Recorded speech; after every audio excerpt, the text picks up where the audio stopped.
ప్రతిబుల్టన్లో breaking news చూస్తున్నాం. నేటితో అంతర్జాతీయ గ్లోబల్ సమ్మిట్ ముగియబోతుంది.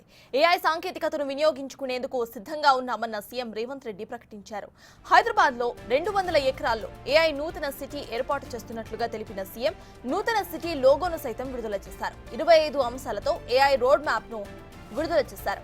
25 కంపెనీస్తో నేడు సర్కార్ ఎంఓయూను కుదుర్చుకోబోతుంది. సమిట్ మొదటి రోజే చాలా ఒప్పందాలు కుదిరినట్లుగా తెలుస్తోంది. ఏఐ సవాలుపై రెండో రోజు వివిధ కంపెనీలు చర్చ కొనసాగబోతున్నాయి.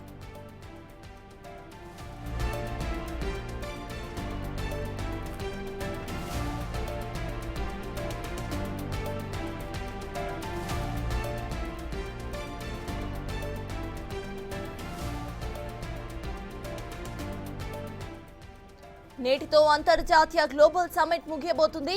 ఏఐ సాంకేతికతను వినియోగించుకునేందుకు సిద్ధంగా ఉన్నామన్న సీఎం రేవంత్ రెడ్డి ప్రకటన. ఇప్పుడు హైదరాబాద్లో 200 ఎకరాల్లో ఏఐ నూతన సిటీ ఏర్పాటు చేయబోతున్నట్లుగా తెలిపారు సీఎం. నూతన సిటీ లోగోను సైతం విడుదల చేశారు.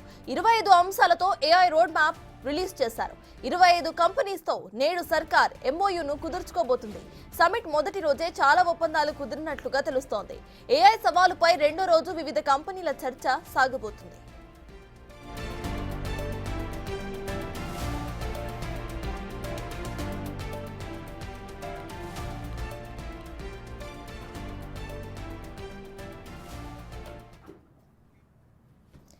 నేటితో అంతర్జాతీయ గ్లోబల్ సమిట్ అయితే ముగియబోతోంది. ఇదే విషయంపై పూర్తి డీటెయిల్స్ ను మా ప్రతినిధి సైదులు అందిస్తారు.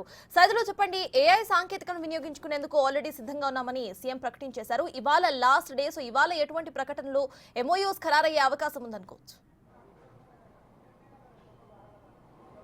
ఎస్ సర్తాజ్, నిన్ననే మనకి దాదాపుగా 23 ఏఐ కంపెనీస్ ఏదైతే ఉన్నాయో దానికి సంబంధించిన అన్ని కూడా ఆర్టిఫిషియల్ ఇంటెలిజెన్స్కి సంబంధించి, అంటే హైదరాబాద్లో నూతనంగా సిటీ నిర్మిస్తున్నారు కాబట్టి అది ఏఐ సిటీగా నిన్ననే సీఎం రేవంత్ రెడ్డి దానికి సంబంధించినటువంటి లోగోను కూడా నిన్న ఇక్కడ హెచ్ఎస్సిసిలో రిలీజ్ చేయడం జరిగింది. దానికి సంబంధించిన రోడ్ మ్యాప్ను కూడా ఆయన విడుదల చేశారు. సో దానికి సంబంధించి ఆ యొక్క సిటీలో నూతనంగా కంపెనీస్ అన్ని కూడా, అంటే మొత్తం దాదాపుగా హెచ్ఎస్సిసిలో మొత్తం 100 స్టాల్స్ ఏర్పాటు చేశారు. సో అందులో దాదాపుగా 23 కంపెనీస్ కూడా ఏఐ కంపెనీస్ తోటి ఎంఓయు జరిగినట్టుగా కూడా మనకి నిన్న మన ఎవరైతే ఇండస్ట్రీకి సంబంధించి సెక్రటరీ ఉన్నారో జయేష్ రంజన్ కూడా చెప్పడం జరిగింది. సో ఈరోజు దాదాపుగా వాటితోటి ఫైనల్ కూడా అయ్యే అవకాశం అయితే కనిపిస్తుంది. సో ఇక ఖచ్చితంగా ఇక నూతన సిటీకి సంబంధించి దాని యొక్క సాంకేతికను ఖచ్చితంగా వినియోగించుకోవాలని చెప్పేసి కూడా నిన్న సీఎం రేవంత్ రెడ్డి చెప్పారు. కాబట్టి దానికి అనుగుణంగా ఖచ్చితంగా ఇప్పుడే దానికి సంబంధించిన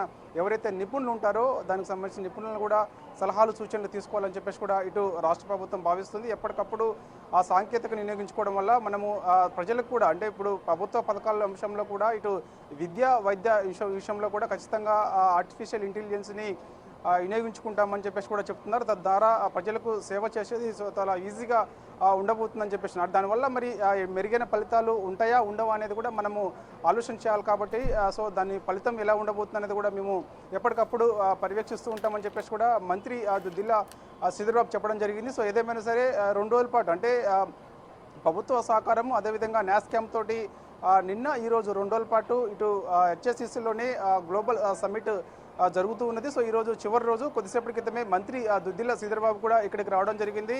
అయితే నిన్న ఏ కంపెనీస్ తోటి అయితే ఎంఓయు జరిగిందో సో ఆ కంపెనీస్ తోటి కూడా మరోసారి దుద్దిల్ల శ్రీధర్ బాబు అదేవిధంగా IT industry secretary Jayesh Ranjan కూడా మరోసారి భేటీ అయ్యే అవకాశం అయితే కనిపిస్తుంది. సో దానికి సంబంధించి దాని యొక్క రోడ్ మ్యాప్, అంటే నూతన సిటీకి సంబంధించి ఎలా ప్రణాళికలు చేయాలి, ఎలా ఉంటుందని చెప్పేసి కూడా చెప్తున్నారు. దాంతో పాటుగా ఇప్పుడు మూసీ రివర్ ఏదైతే ఉందో అది హైదరాబాద్ తలమానికంగా ఉండబోతుందని చెప్పేసి కూడా చెప్తున్నారు. కాబట్టి దానికి సంబంధించి కూడా ఆర్టిఫిషియల్ ఇంటెలిజెన్స్ ద్వారాగా మనము ఆ మూసీ రివర్ను కూడా ఎలా మనము శుద్ధి చేసుకోవచ్చు, దానికి సంబంధించిన ఏరియాలలో మనం ఎట్లా చేసుకోవచ్చు, అంటే మాన్యువల్గా కొన్ని ఏళ్ల పాటు కూడా అది మనకి టైం పడుతుంది కాబట్టి చేసుకునేందుకు. సో అదే ఆర్టిఫిషియల్ ఇంటెలిజెన్స్లో ఎలా చేసుకోవచ్చు అని చెప్పేసి కొంతమంది సిబిఐటి స్టూడెంట్స్ అందరూ కూడా ఆ యొక్క ఏఐని, అంటే ఆర్టిఫిషియల్ ఇంటెలిజెన్స్ మూసీ రివర్కి సంబంధించి అది ఎలా చేసుకోవచ్చు ఏంటనేది కూడా దాని యొక్క డీటెయిల్స్ అన్నింటిని కూడా డెమోగా కూడా ఇక్కడ హెచ్ఎస్సిసిలో లోపల ఒక మనకి డెమో కూడా చెప్పడం జరిగింది. దాన్ని సీఎం రేవంత్ రెడ్డి కూడా స్వయంగా వెళ్ళి ఆ యొక్క స్టాల్ను చూడడం జరిగింది, ఆ విద్యార్థులతో కూడా మాట్లాడడం జరిగింది. ఖచ్చితంగా